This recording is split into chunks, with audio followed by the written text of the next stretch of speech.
Hello दोस्तों, स्वागत है आपका मेरे इस यूट्यूब चैनल STR एकेडमी पर, जहां पर हम बीएससी के सभी सेमेस्टरों के लिए जूलॉजी और बॉटनी पढ़ते हैं। आज मैं आप लोगों के लिए जूलॉजी फिफ्थ सेमेस्टर का एक और लेक्चर लेकर आया हूं, जिसमें हम साइकॉन के बारे में पढ़ेंगे। पिछले लेक्चर में हमने फाइलम पोरीफेरा को डिस्कस किया था, उसके जनरल कैरेक्टर को डिस्कस किया था। इस लेक्चर में हम फाइलम पोरीफेरा से ही बिलोंग करने वाले साइकॉन के बारे में पढ़ेंगे। तो चलिए शुरू करते हैं। साइकॉन क्या है? फाइलम पोरीफेरा का एक एनिमल है जो फाइलम पोरीफेरा से क्या करता है, बिलोंग करता है। उसमें कई सारी क्लास हैं, उसमें से एक क्लास क्या है, कैलकेरिया, जिसमें साइकॉन रखा गया है।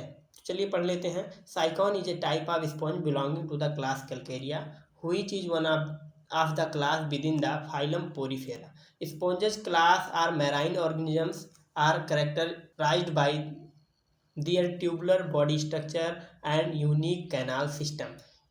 They are typical small, ranging from a few millimeter of a few centimeter in size. इसमें कह रहा है कि साइकॉन एक टाइप ऑफ स्पॉन्ज है। क्या है? एक टाइप ऑफ स्पॉन्ज है जो क्लास कैलकेरिया से क्या करता है, बिलोंग करता है। साइकॉन के कई सारे क्लास हैं। अगर हमें क्लासिफिकेशन करना होता पोरीफेरा का, तो हम क्लासिफिकेशन में भी बताते आपको कि क्लास कितनी क्लास होती है।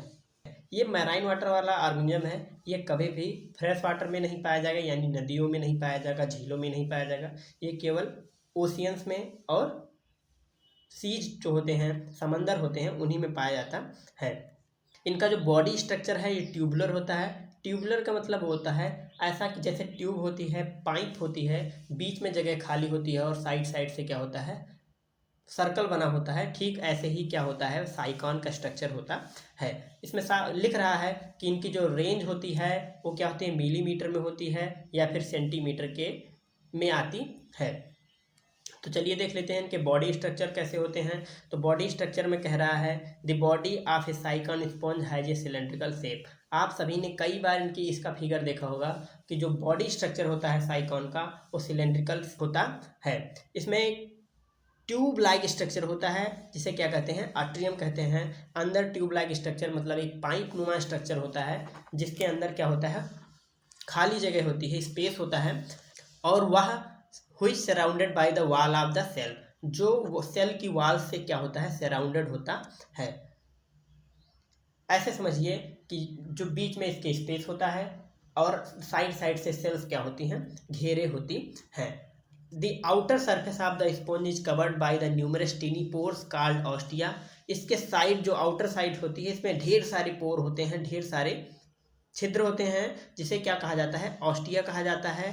Through which water इंटर्स the sponge, उसके थ्रू क्या होता है, वाटर स्पॉन्ज के अंदर इंटर करता है। ढेर सारे ऑस्टिया होते हैं, उसी के थ्रू क्या होता है, वाटर अंदर इंटर करता है, बॉडी के अंदर जाता है। तो चलिए हम लोग फिगर देख लेते हैं साइकॉन का। तो साइकॉन का फिगर कुछ इस तरीके से होता है। देखिए ऊपर ये क्या है, ऑस्कुलम है। ऑस्कुलम क्या होता है, एक ढक्कन नुमा होता है, जो कि एक साइकॉन की बॉडी के ऊपर बना होता है, साइकॉन की बॉडी के ऊपर बना होता है। इसमें दो साइकॉन आप लोगों को दिख रहा होगा, जो कि एक ही सबस्ट्रेट से जुड़ा हुआ है।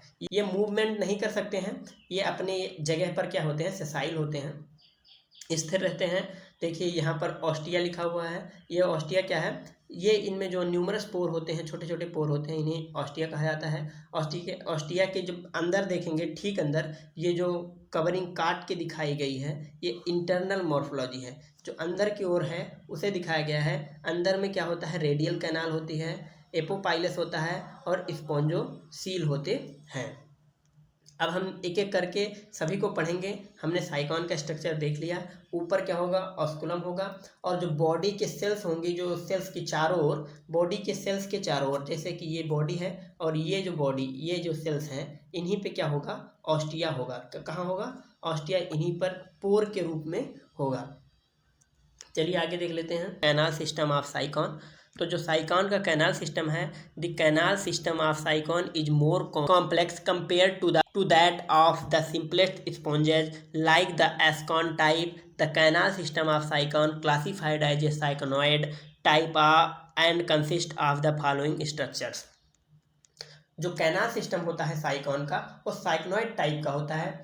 जितने भी एक्वेटिक होते हैं, उन सभी के अंदर क्या होता है, कोई ना कोई कैनाल सिस्टम पाया जाता है।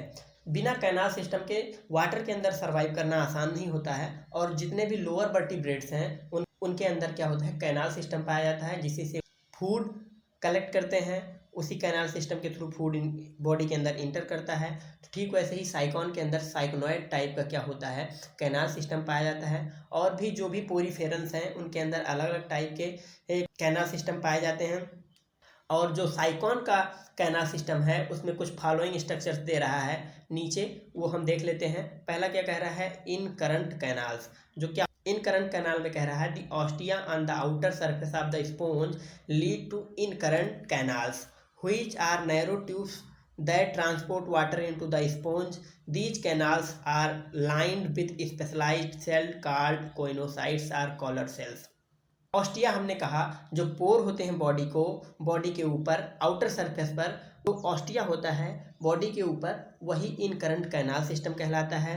व्हिच आर नैरो ट्यूब, जो क्या होता है, बहुत पतली पतली ट्यूब्स होती हैं, transport water into the sponge, जो कि पानी को अंदर भेजती हैं बॉडी के अंदर। जो स्पॉन्ज होता है उसके बॉडी के अंदर पानी भेजने का काम कौन करता है, जो पोर होता है वही करता है। इसे ही इन करंट कैनाल ही कहते हैं।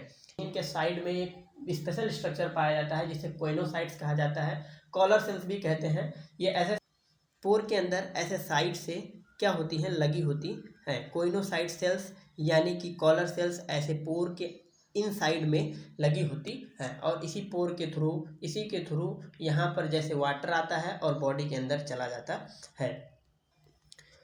दूसरा क्या कह रहा है, कोइनोसाइट्स यानी collar cells. Coinocytes are unique cell found inside the incurrent canal that are radial canal explained nest. They have a collar-like structure surrounding a flagellum, whip-like appendage. The beating of flagella create water current and that draw the water into the sponge and through the canals.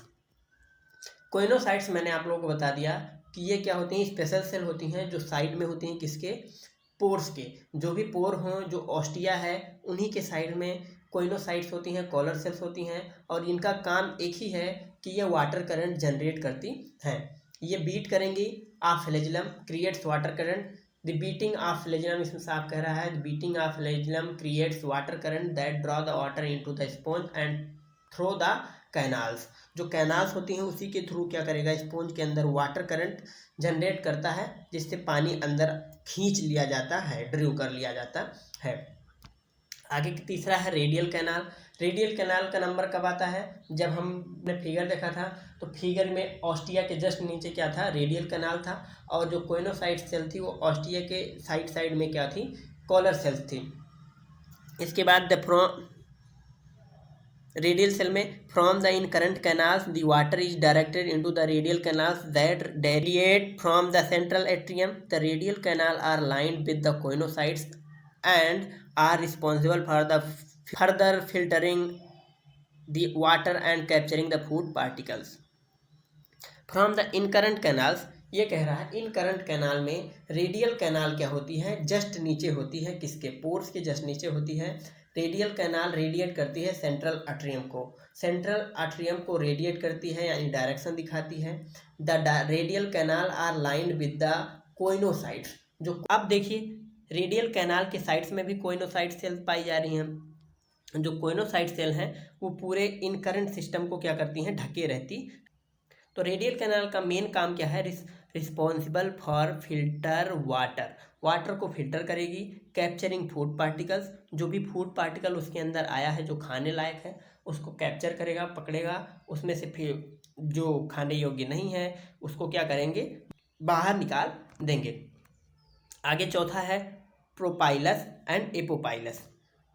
प्रोपाइलस और apopyles, the radial canal are connected to the central atrium by small opening called prosopyles. Radial canal central atrium से जो small opening से connect होता है उसे ही क्या कहा जाता है, प्रोपाइलस कहा जाता है। जो सेंट्रल कैनाल है, जैसे आप लोग फिगर में देख लीजिए,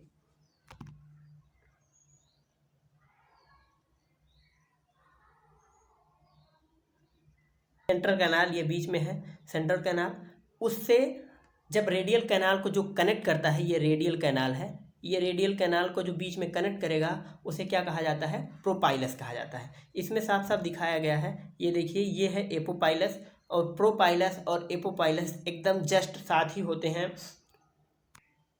एपोपाइलस देखिए इस चौथी हेडिंग में इसमें radial canal are connected to the central atrium by cell small opening called propylus. These opening allow water to flow from the radial canals into the atrium. From the atrium, the water exit from the sponge through larger opening called apopylus. जो प्रोपाइलस होती है उसके बाद एक large opening होती है, बड़ी opening होती है जिसे एपोपाइलस कहा जाता है, और जो अट्रियम है उसी के थ्रू वाटर होते हुए एपोपाइलस की ओर जाता है। जो एक्स करंट कैनाल है इसका मेन काम है पानी को बाहर निकालना। अब बॉडी के अंदर पानी आ चुका है आर्टरियम के थ्रू, ऑस्टिया के थ्रू, तो क्या होगा, उसे बाहर निकालना जरूरी है। बाहर पानी को बॉडी के अंदर नहीं रोका जा सकता है, उसे बाहर निकालना जरूरी होता है, नहीं तो बॉडी में पानी ही पानी भर जाएगा और कैसे सर्वाइव किया जाएगा, सर्वाइव करना मुश्किल। इसलिए पानी को निकालने की एक सिस्टम होना चाहिए। इसलिए एक्स करंट कैनाल जो होता है वो पानी को निकालने का काम करता है। इसमें लिखा गया है the passage that leads to the atrium to excurrent canal is called spongocoel. हमने जो फिगर में स्पोंजोसील देखा था वो एक्स करंट कैनाल ही था। स्पोंजोसील का मेन काम है वो पानी को क्या करेगा, बाहर निकाल देता है। कुछ की फीचर्स दिए गए हैं साइकॉन के, तो चलिए पढ़ लेते हैं। The unique canal system of Sycon allow to efficient water circulation and filtration. जो कैनाल सिस्टम है साइकॉन का वो इफिशिएंट सर्कुलेशन, वाटर सर्कुलेशन और फिल्ट्रेशन को क्या करता है, अलाउ करता है। मतलब जितना ही ज़रूरी है उतना ही अलाउ करेगा, ज़्यादा पानी अंदर नहीं आने देता है। हुई चीज़ essential for capturing food particle from the water and facilitating gas exchange. जो गैस का एक्सचेंज है, जो फूड की ज़रूरत है, फूड पार्टिकल की ज़रूरत है, इसेंशियल हैं जो भी फूड पार्टिकल, उन्हीं को कैप्चर करेगा। साइकॉन का जो कैनाल सिस्टम होता है ये बहुत ज़्यादा सेंसिटिव होता है, यूनिक है। तो ये उतना ही फूड पार्टिकल को अलाउ करता है जितना इसकी आवश्यकता पूरी हो जाए, उतना ही गैसियस एक्सचेंज को अलाउ करता है। The choanocytes play a critical role in creating water current and tapping small food particle which are then engulf and digested by the sponge cell. जो कोइनोसाइट सेल होती हैं वो क्रिटिकल रोल इनका होता है। ये क्या करती हैं, वाटर करंट क्रिएट करती हैं, जिससे ये क्या करती हैं, फूड पार्टिकल को ट्रैप करने में और इन्हें खाने में और डाइजेस्ट करने में क्या करती हैं, हेल्प करती हैं। आगे दूसरा की पॉइंट है साइकॉन sponge like structure like other sponge are filter feeder, obtaining their nutrition by filtering small organic particles, bacteria, other microscopic organisms from the water passing through their canal system. They are important component of marine ecosystem and contribute to the nutrient cycle and water quality in their habitats. तो साइकॉन सभी स्पॉन्जों की तरह ही होते हैं, ये भी filter feeding करते हैं। ये अपना न्यूट्रिशन फिल्टरिंग के थ्रू ऑब्टेन करते हैं। उनका मुख्य फूड क्या है, ऑर्गेनिक फूड पार्टिकल्स, बैक्टीरिया खाएंगे, माइक्रोस्कोपिक ऑर्गेनिजम्स खाएंगे जो इनसे भी बहुत छोटे होते हैं, जो स्पोर के थ्रू अंदर इंटर कर जाते हैं, उन्हीं को खाते हैं। उसके बाद ये water passing through the canal system. Canal system से जो भी वाटर पास कर रहा है उसके अंदर जितने भी माइक्रोस्कोपिक ऑर्गेनिजम्स हैं, बैक्टीरिया, उन्हीं को खाएंगे। They are important component of marine ecosystem. ये मैराइन इकोसिस्टम के इम्पॉर्टेंट कंपोनेंट होते हैं। वाटर में अगर ये नहीं रहेंगे तो कैसे बैलेंस, इकोसिस्टम का बैलेंस बनेगा। और ये न्यूट्रिएंट साइकिल और क्वालिटी, वाटर क्वालिटी हैबिटेट में बहुत ज़्यादा क्या होते हैं, हेल्प करते हैं। तो आज के लिए इतना ही। इसके अगले लेक्चर में हम लोग नए फाइलम के बारे में पढ़ेंगे जिसका नाम क्या है, निडेरिया यानी सिलेंट्रेटा। तो आज के लिए इतना ही। अगर आपको हमारा वीडियो अच्छा लगा हो तो लाइक कीजिए, शेयर कीजिए और हमारे चैनल को भी सब्सक्राइब कीजिए, क्योंकि बीएससी सेमेस्टर से रिलेटेड जूलॉजी और बॉटनी के वीडियोज़ आपको इसी चैनल पर मिल जाएंगे। धन्यवाद।